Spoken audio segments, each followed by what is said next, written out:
Okay, ladies and gentlemen, this is Sub LBC back here to do another video. And this, of course, is in anticipation for the launch of sublbc.com version 2.0, which goes live on 4/20/2012. And in this video, I want to talk about two specific subjects. Okay, the first subject being politics, specifically my political views and how I view politics as a whole. Specifically, how political processes take place in the United States. And I'm also going to be talking about civil rights and the civil rights movements that have taken place in the United States, and also compare those civil rights movements to the medicinal cannabis movement that started, around 1996. Now, the reason why I want to talk about politics is really just to get it out there, to let everyone know my belief systems and worldviews and how I came to those views. And I'm doing this in order for people to gain a better understanding of what exactly I mean when I talk about certain subjects, and they kind of know where I'm coming from. It helps, I think, whenever anyone enters aggressive debate, or non-aggressive civil discourse. It's important to know where everyone's coming from, so that it's able to identify their biases and to kind of extrapolate the truth from the stated worldviews of these people. Now, I'm going to say right off the bat that I'm a human being, just like everybody else. I make mistakes. Some of the beliefs that I have been derivatives of false pretense, and of course, when those have been exposed, either by self-exploration or by people bringing it to my attention, I am very, very quick to change my attitude. I am skeptical by default. Obviously, I'm skeptical about everything. But at the end of the day, I don't like buying into propaganda and dogmatic belief. Anything that I believe has to be substantiated. Otherwise, I'm going to have a lot of problems holding those beliefs.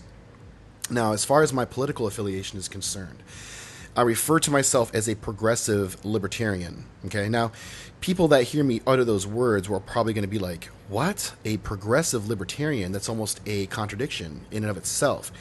But I truly don't think that it is, and I think that especially over the last two presidential election cycles, that a lot of people have really lost the understanding of what it really means to be progressive, what it really means to be a liberal, what it really means to be a conservative, what it really means to be a libertarian, socialist, whatever. A lot of people have a very murky understanding because these statements and these descriptions of political affiliations have been thrown around so much and in so many different ways, and generally in a misinformant kind of way.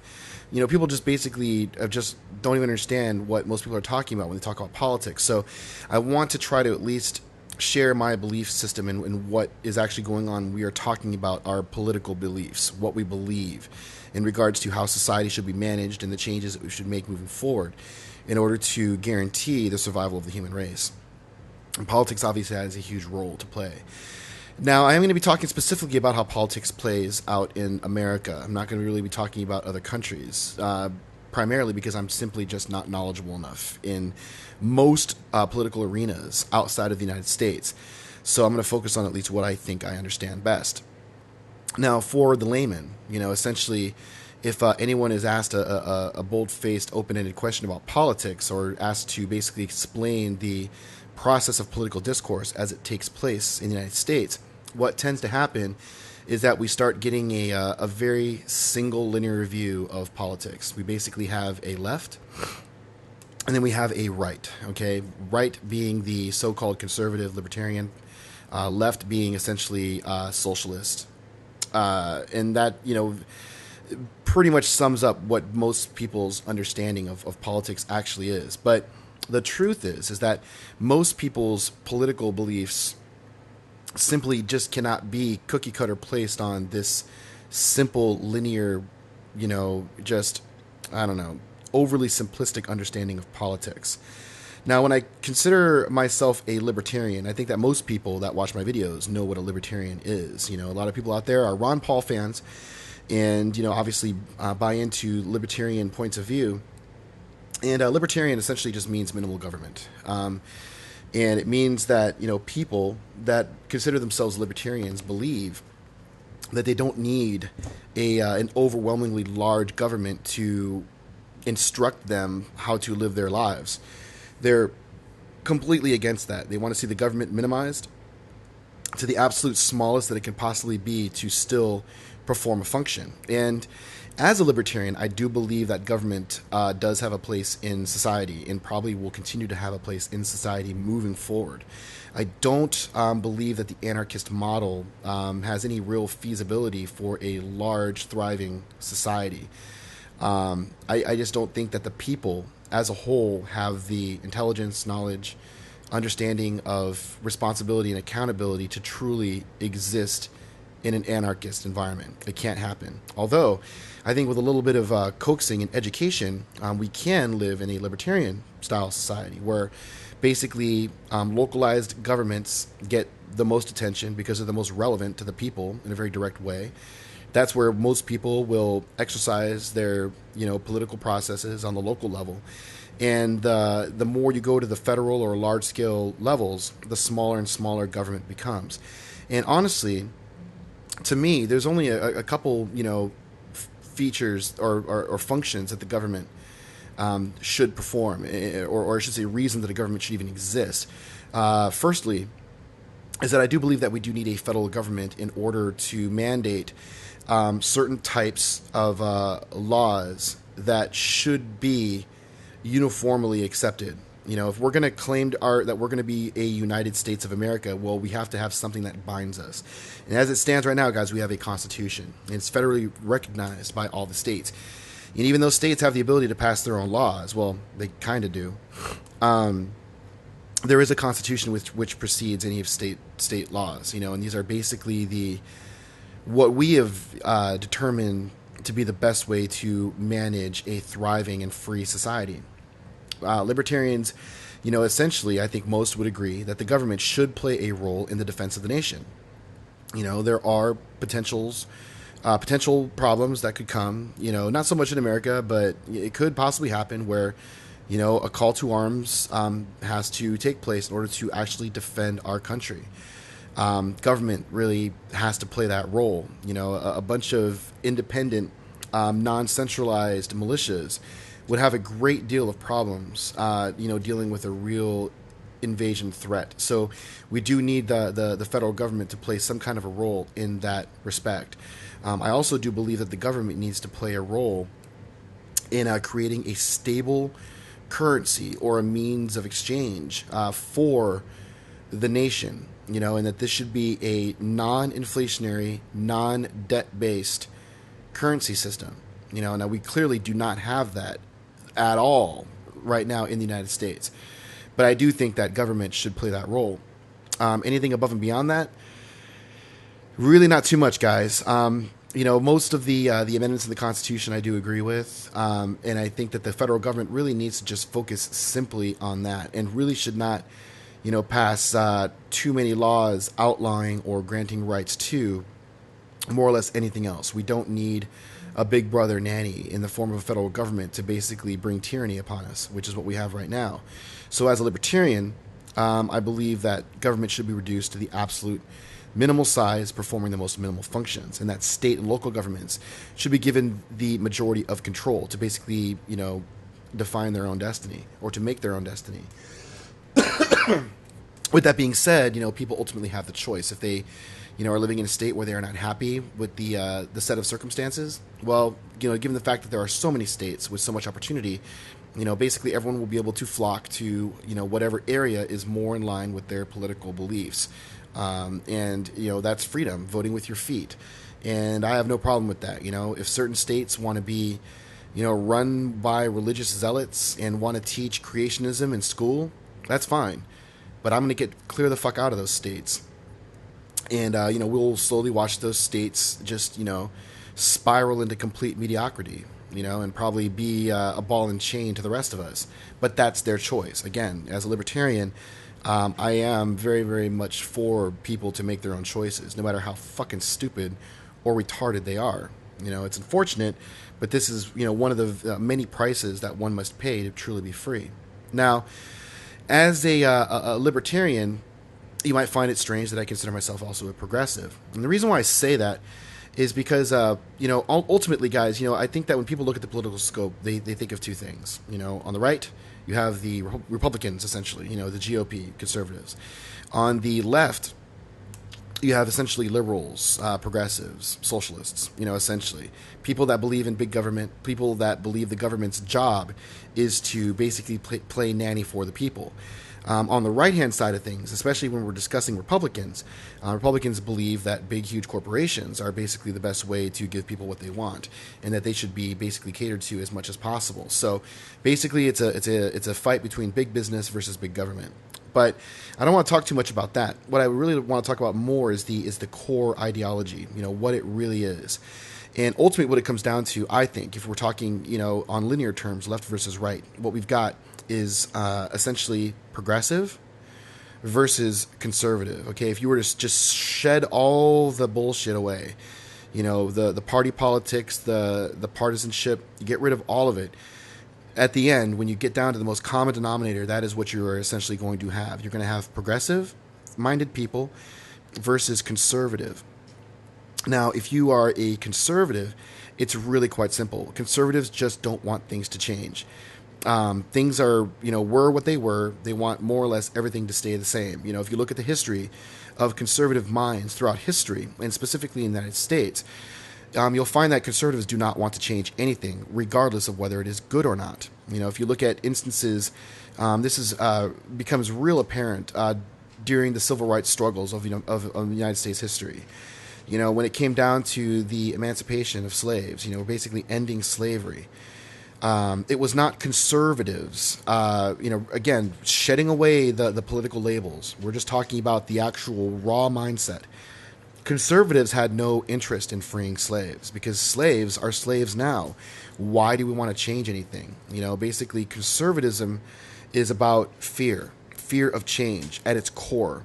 People are afraid to see black people as free men. They don't know the kind of repercussions it might have. They're afraid of the change. They fear it.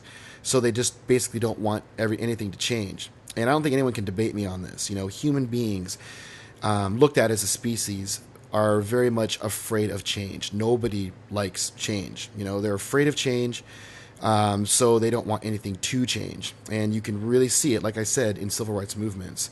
When we came down to women, wanting to vote, it was not the conservatives that pushed for the, right for women's vote. Anyone that understands politics at that time, the Republicans at that point in history were the conservative party, and they were very much against females having the right to vote in this country because they don't currently have the right to vote and they don't want to see that change. They are afraid of the change, what it could bring to the country. And again, it all encompasses fear of change. That is essentially the core staple of conservative mindset, is that you want to be conservatives. You take no risks. You make no changes. You're happy with the things as they are. You've been, for whatever reason, willing to accept it, but you're more afraid to change it, because of the inherent fear, the unknown that the changes can bring. So now that takes us over to, what the true core ideology is of left politics, or the progressive. Now, progressive is the antithesis to a conservative. Progressives want change. They want to see things change as much as possible, generally because they are not satisfied with the state of affairs as they are. Now, progressives, I find it to be more compatible, and I think more of a virtue, more virtuous, because progressive is about overcoming fear of change. Okay? You realize that there's a problem, and you want to fix it. It's going to require change to do so. So you are going to progress the society. You're going to make those changes. You're going to overcome your fear and push things forward. Now, libertarian worldviews is a progressive movement. Okay, libertarianism is a progressive movement. If a libertarian were to be elected president, okay, that would be progressive. Okay, look at the state of affairs. Look at all the presidents that we've had through American history. And it's been a long time since we've ever had a true libertarian that actually believed in minimal government and allowing people to take responsibility for their own lives and putting the trust in the people to make their own decisions, to make their own fate. That's why I identify very much with progressive. I am all about change. Anything that's happened with civil rights, including cannabis, medicinal or otherwise, are progressive movements. Women having the right to vote, black people, basically ending slavery, ending segregation, all of these things. These are progressive ideas. They're progressive movements. Now, of course, there's always hazards when you're progressive, because you are going to be making major changes, which could have some inherently negative repercussions. And obviously, with liberals and Democrats and whatnot, progressives have essentially become more or less socialists. They try to use the government as a tool to change society. If you want to make a change, you basically do it by force. The government enacts these changes. We're not going to force these changes upon you. And sometimes it works, and sometimes it doesn't. But I'm willing to take those risks because we have to. It is human nature. We got to keep spinning the wheel. We're not going to get anywhere as a species unless we are willing to overcome our fears of change and be able to accept the possibility that we might make mistakes on the way, but at least we're still progressing. This can never truly be achieved with conservative mindsets, and I don't find it being very comfortable for somebody like me to embrace an ideology which is based primarily on fear. I think that the ultimate virtue of the human condition is to overcome our fears. It is a motif that has been basically played upon many, many times through art and through higher learning, that essentially the common denominator of what it is to be a human being, and what really makes us different from all the other animals here on this planet, is our ability to rationalize the universe and to overcome our fears. It really is what sets us aside, and that's really where I want to be. So, we've pretty much established that, libertarian ideals in and of themselves are progressive. So, if we were to go that route, it would be a huge change. So I consider myself to be a progressive libertarian. So now that takes us up a couple layers, where we look at the current political landscape as it exists today. And right now, obviously, for all you guys out there that don't know, the United States is essentially a two-party system. On one side, the right, or the conservative, we have the Republicans. And then on the left, or on the progressive side, we have the Democrats. Now, a lot of what I'm going to talk about here has been talked about many times before. And I think that a lot of you guys would wholeheartedly agree with what I'm about to say in regards to American politics. And that is essentially the fact that Democrats and Republicans are essentially the exact same thing. It becomes incredibly, I guess what I should be trying to say is that politics and politicians should never be judged on the merits of their charter. They should be judged on their actual actions, what they actually do as politicians. And the way I see it is that essentially political discourse in the United States has absolutely nothing to do with serving the people. It's essentially a tool that is used to present to the people a false sense of democracy.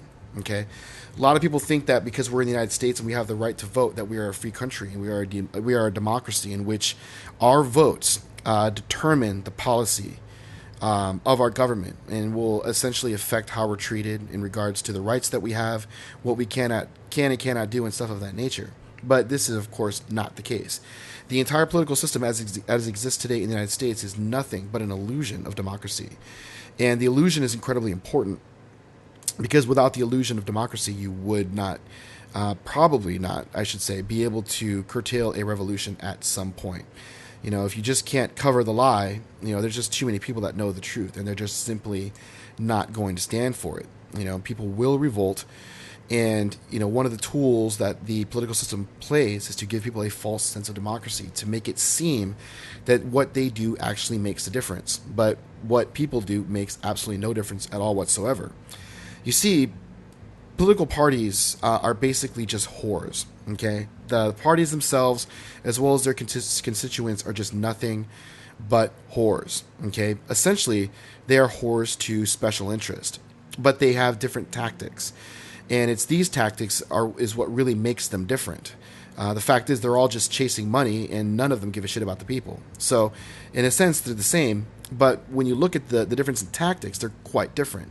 And this, I think, is pretty eye-opening for all you guys that have not, heard a video or have stuff like this talked about. And it basically works like this. On one side, on the right, the GOP Republicans, you have basically the whores of the corporations. These are the completely 100% bought and paid for politicians that do the bidding of corporate special interest. Essentially, you're a big corporation. You want to basically use the political system to garner some kind of monopoly, or you have some other purpose or whatever. You're basically going to be running over to the Republican side. You're going to give, a lobbyist a bunch of money that will then turn that into campaign contributions for your Republican politician, and now you basically just bought yourself a vote, whether it be in the House of Representatives or in Congress. And that's basically that. Republicans are just basically sellouts.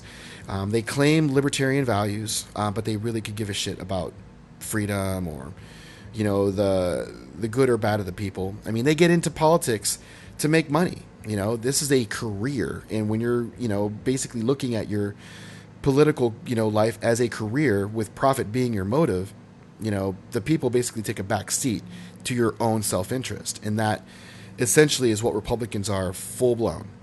They made it for whatever reason. They won their election. They said whatever they had to say to win. And now, they're basically up for sale. You buy them out. They'll essentially do whatever, as long as you're a big corporation and you pretty much play in line with the corporate, or I'm sorry, the political image, then you're going to have very little problem getting support from Republicans. I think that the only problem, if you're maybe like a hardcore pro-abortion, place that wanted to buy off Republicans, you might run into some problems. But for the most part, any kind of corporation, big special interest, will be able to get support from the Republicans. Now, that takes us over to the Democrats, which the Democrats are basically the extortionists. So on one side, you have someone that is a whore, prostitute. They're up for sale. You buy them, you get what you want. Now, the Democrats can't operate the same way because, again, if they were to do so, it would completely eliminate the illusion of democracy that we have. So they have to use different tactics, extortionary tactics, in order to garner or to get that campaign finance. Because the thing is, if you think about it, if the Democrats were really all for the people and the Republicans were all for corporate, then how do the Democrats even get any money? Because the people don't have fucking money. There's no way that the independent citizen can match the organization and the pure financial capital that big corporate special interest has.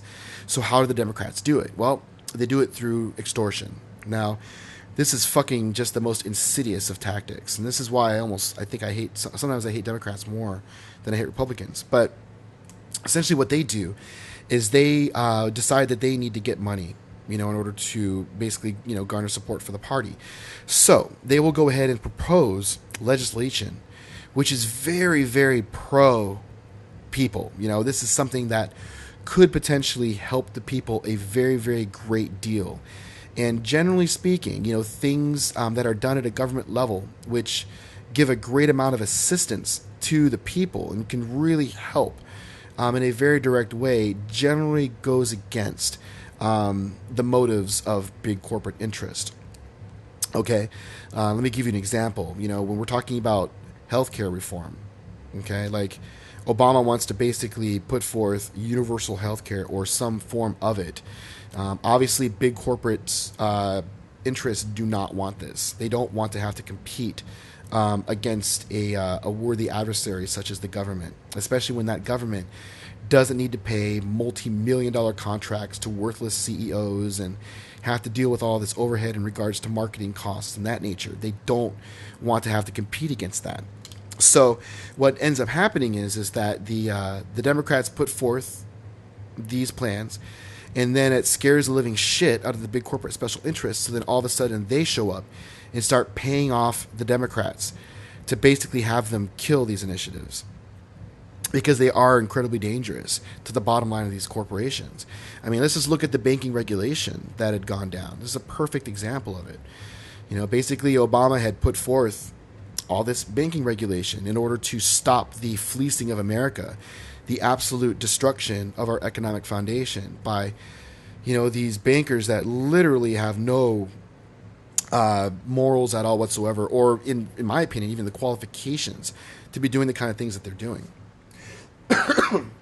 And it, comes as no surprise to me that both in the case of banking reform as well as healthcare reform, that both of which got watered down to basically absolutely useless nothing.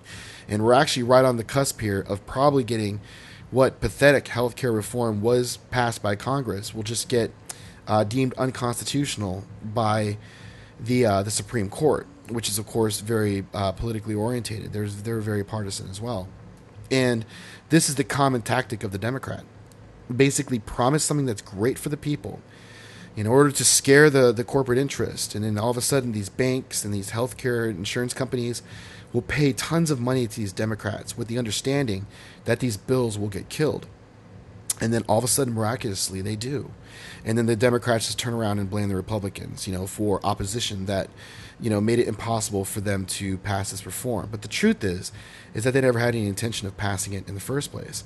Because if they did, they would betray all of their corporate, slush money that they're getting in.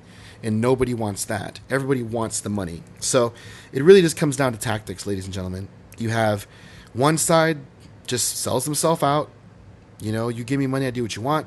The other side, in order to maintain the illusion of democracy, will basically go ahead and propose things that are scary to those same corporate special interests in order to extort money from them, and then they will go ahead and then water down the bills. Or they will put bills in that they know at some point in the future could either get repealed very easily, or, such is the case with the healthcare reform. Don't think for a second that Obama didn't suspect or know that this was going to end up in the Supreme Court. Okay, he knew it was going to go there, and who knows, it could get struck down. And if it does, I wouldn't be surprised in the slightest if this was the plan all along. Because think about it, guys. You put forth a healthcare reform bill, saying it's going to be all for the people. First we start out with, single payer, universal healthcare. Then the government, Obama just blames the Republicans for fighting back, so he waters it down to a public option. Then it gets watered down all the way into whatever the fuck it is now, which is completely just some incoherent thing where everyone has to pay into it, and the insurance companies still somewhat act as an intermediary. Somehow they end up with all kinds of money. And now there's a very good chance that this could just be struck down at the Supreme Court. And it was all done on purpose. This is just a big, huge show. Come out with a fake bill, be able to extort corporate interest money all the way until the end where it eventually just gets killed. And we end up exactly where we started, except the only difference is Democrats' pockets are full of money. Same thing goes with these internet reform acts.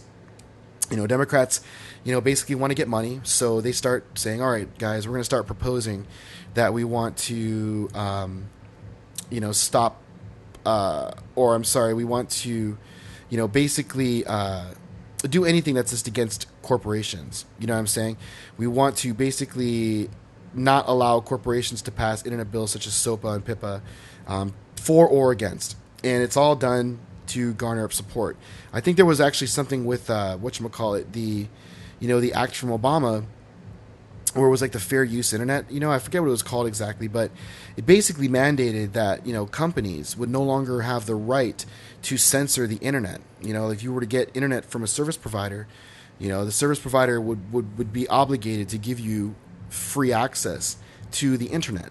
Meaning you can get access to all the sites equally, and you get fast bandwidth from them. There wouldn't be any restrictions, because it's very possible that if these corporate, monopolizing companies, and they are, very few companies really control the internet when it comes to, access as far as ISPs are concerned.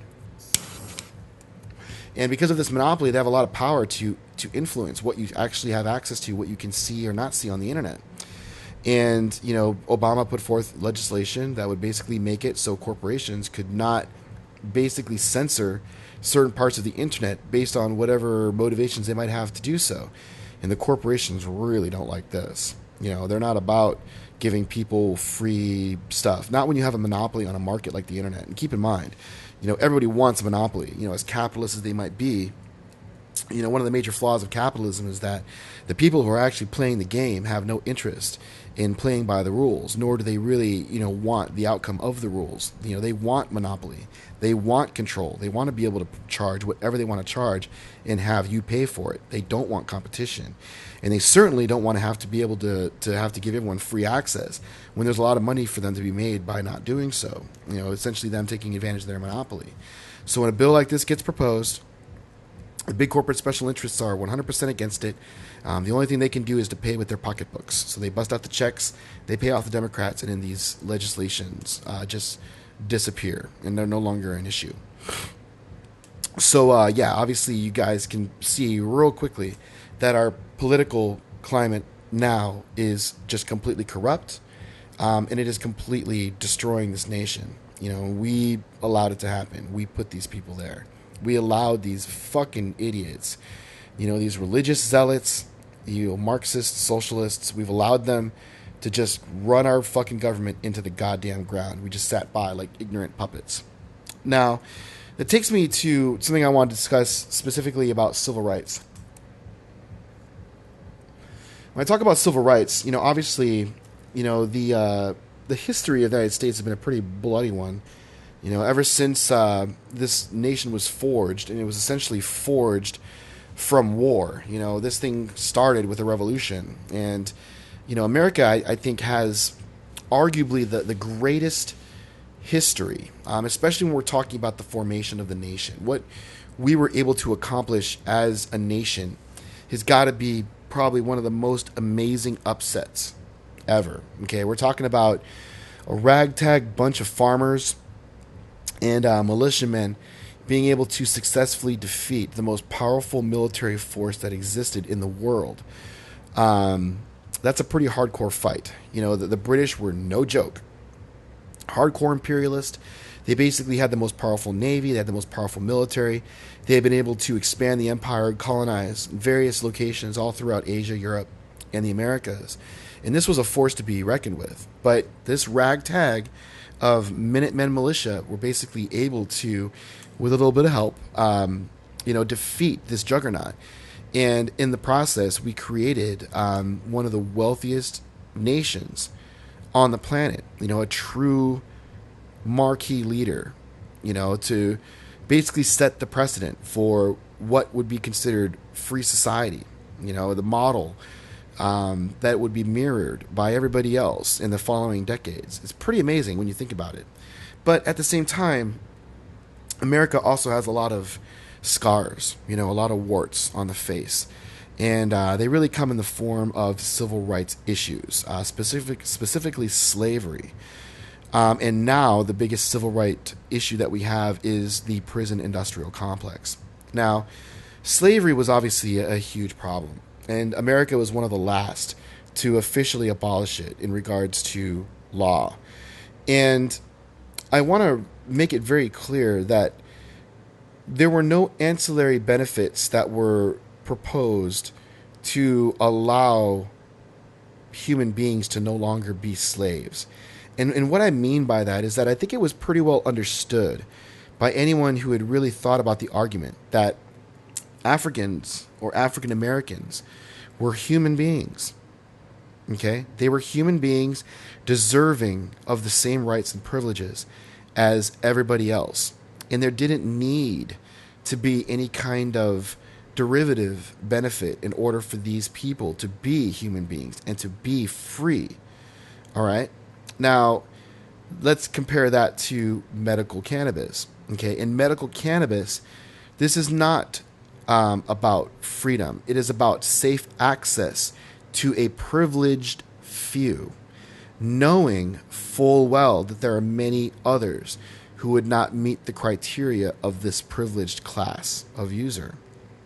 We make laws that only privilege these specific few that meet this specific criteria, and everybody else is still considered a criminal by the law. So let's apply this ideology to civil rights, slavery. Okay? What you would be basically saying is that only a certain group of black people or Africans would be granted rights to not be slaves. Let's say they were granted those rights based on their ability to work. Okay, only a black or an African that could perform these certain tasks or that could demonstrate this specific benefit to society would be able to be free. But the rest, maybe they're not so strong or smart or useful in, ways that society thought they should be. The rest of them will not be given their freedom. They will remain slaves. This is exactly what the medicinal cannabis movement is in a nutshell. It is about privilege for those who meet only a certain set of criteria. And you'll notice, based on the tone of many of those who defend medicinal cannabis, they're like, I got my card. You know what I'm saying? I'm legal. And when you really think about that for a second, basically it just comes down to the point that, basically because you were able to play a stupid little game and get a little piece of paper, that little piece of paper alone makes you the difference between a criminal and a privileged class, or a slave and somebody who doesn't have to worry about the problems that everyone else has to worry about. It's all about privilege, and it's really disgusting. Again, let's compare it to the, women's rights. Now I'm not a big fan of feminism. I think feminism is completely out of control and is one of the major contributors to the absolute downfall of society. I'll make videos about that at a later time. But still, there were legitimate reasons for women to be given the right to vote or to get a job. Not every woman wanted to basically be a housewife and be basically, relegated to just a human copy machine. There are some women that wanted to live more fulfilling lives and to have a voice in society. And again, this is not something where we needed to prove ancillary or derivative benefit in order to see the truth of it. Women are human beings. Everyone gets the right to vote, and so should them. They're human beings just like everybody else. We don't have to say anything stupid about them where it's like, oh, well, if women vote, then maybe they'll have more sex, or maybe they'll be more productive in society, or maybe whatever. There's no derivative or ancillary benefit required to understand that women are human beings. They need the right to vote. And when they were presenting their arguments, they weren't talking about the derivative benefits that would be gained by allowing them to vote. They basically criticized their oppression. They made it very well known that they believed that they are oppressed. They believed they were human beings. They asserted that premise, and they were right. And that's why they got their rights. When we talk about civil rights in the 60s, where basically black people, and most minorities were not technically slaves, but there was a lot of just rampant discrimination going on. And again, we did not need to prove any ancillary or derivative benefit to get rid of this crap. People shouldn't be forced to sit on a certain portion of the bus based on their race or skin color. People should not be able to, or I should say, we shouldn't have different drinking fountains for white people and black people. We should not have publicly funded universities that don't allow people based on the color of their skin. It's ridiculous. It's disgusting. And no one ever put forth any arguments of benefit saying that if we give these people their rights, they're going to be this much better for us. No. The arguments were the same. These people are being oppressed. They are being discriminated against. And they don't need to justify the fact that they are human beings and have these inalienable rights. Okay? People intrinsically understood this. And again, this is why people got their rights. But medicinal cannabis, like I just said, is not based on that at all. Medical cannabis is all about derivative benefit. It does not address the freedom issue at all whatsoever. It basically says that people, or I guess what it really says is that cannabis has medicinal value, and that people with these certain afflictions should have access to this. But it completely ignores all of the other people that use cannabis, the millions of them. Upwards of 20 million that use cannabis on a regular basis, many of which do not do it for any medicinal benefit at all whatsoever. There's just none. They just do it for a whole plethora of reasons. some of which have absolutely nothing to do with medicinal benefit. But the medicinal movement is about the privilege. It's about giving rights to some while keeping those rights away from others. It's about giving a very, very small minority of people, and let's for a second look at marijuana consumers as a race of people, okay? We're no longer just just someone that has this life choice. We are a race, okay? We're called the stoners. Now, the stoners, we basically want our rights to not be slaves. We don't want to be thrown in jail and be persecuted against because it's fucking wrong. And yet, when we go to push forward on a civil rights initiative for this race of people, we are now content, many of us are content, to only give these rights and privileges to this minor percentage of this race. And only these people will get the privilege. And only these people are not going to be considered criminals.